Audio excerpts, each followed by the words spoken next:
What's up, everybody? Welcome back. This is Chef Ed Harris. Today is day 14 and we're talking salt versus no salt. What is the decision? Why it's important? Let's jump into it. So today we're going to break down the difference between salt blends and no salt blends, right? Because the difference can make or break your brand. Let's jump into it. All right, so with salt blends, right, you have instant flavor, instant taste. All right, it's easier to sell, it's beginner friendly, right? Those are basically the pros, but the cons is less perceived value.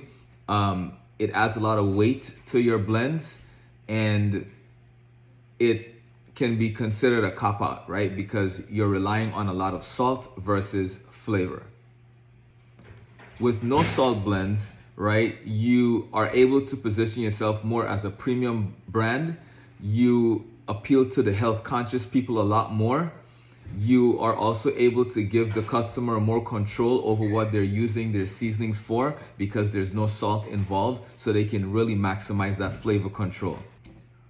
The cons, on the other hand, this is where it gets a little tricky. So the cons would be it's a little harder to adopt, right?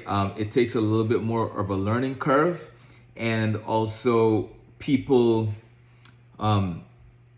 it's harder to use, and you have to do a little bit more educating in terms of how to use this spice blend. So bottom line is, if you want fast to the market spice blends, use salt. If you want longevity and you want to be in the business longer, then you want to go with no salt or very low salt, right? And rely more on flavor profiles than on sodium. So here's the strategy, right? Smart brands use both, but there's a certain way you do it. So for your everyday seasonings, you want to use salt, but then for your premiums, you want to use very little or no salt, right?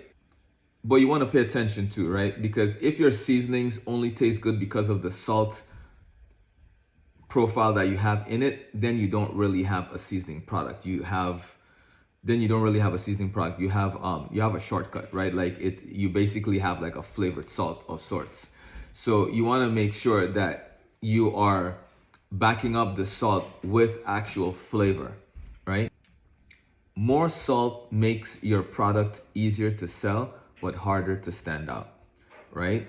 People look for salt, and like I said before, especially if you're trying to cater towards more health conscious people, you want to stay away from salt as much as possible, and you want to find other ways to bring out flavor without having to rely on heavy salt or sodium.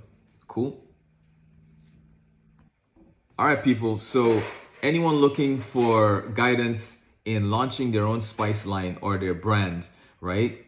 Definitely hit me up. I offer a free discovery call where I basically guide you through this entire process, depending on wherever you are, because I've done it from start to finish, so I can guide you in any part of this journey. Cool? Until next time, ladies and gentlemen, I will catch you later. Peace!